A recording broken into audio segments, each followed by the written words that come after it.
ಅಟಲ್ ಬಿಹಾರಿ ವಾಜಪೇಯಿ ಸರ್ಕಾರದಲ್ಲಿ ಕೇಂದ್ರ ಮಂತ್ರಿ ಯಾಕೆ ಆಗ್ಬೇಕಾಯ್ತಂದ್ರೆ ಉತ್ತರ ಕರ್ನಾಟಕ ಲಿಂಗಾಯತಗೊಂದು ಕೊಟ್ರೆ ಬಿಜೆಪಿ ಬೆಳಿತೈತೆ ಅಂತ ಹೇಳಿ ನಾನು ಅವತ್ತು ಕೇಂದ್ರ ಮಂತ್ರಿ ಮಾಡಿದ್ರು. ಬಹಳ ಸಣ್ಣ ಇದ್ದಾಗನೇ ನಾನು ಕೇಂದ್ರ ಮಂತ್ರಿ ಆದೆ. ಅದಾದ ನಂತರ ನಾನು ಯಾರೂ ಮಂತ್ರಿ ಮಾಡ್ಲಕ್ಕೆ ತಯಾರಿಲ್ಲ. ಕಾರಣ ಅಂದ್ರ ಇವ ಬೆಳೆದಂದ್ರೆ ಮುಖ್ಯಮಂತ್ರಿ ಕ್ಯಾಂಡಿಡೇಟ್ ಆಗ್ತಾನ. ನಾ ನಿರಾಶೆ ಆಗಿಲ್ಲ. ನಾ ಕೆಲಸ ಮಾಡ್ಲಕತ್ತಿದ್ದು ದೇಶದ ಸಲುವಾಗಿ ಕೆಲಸ ಮಾಡ್ಬೇಕು ಅನ್ನೋಂಥ ಚಿಂತನೆ ಅಂದು ರಮೇಶ್ ಜಿಗಜಿಣವ್ರದ್ದು ಹಿಂಗೆ ಕಣಪಿಣಿ ಇಬ್ಬರಿಗೆ ಹಾವ ಮುಂಗಲಿದ್ದಂಗೆ ಇತ್ತು.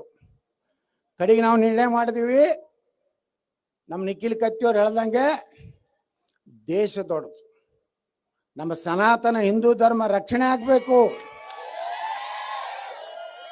ಅದು ಕೇವಲ ನರೇಂದ್ರ ಮೋದಿಯವರಿಂದ ಸಾಧ್ಯ.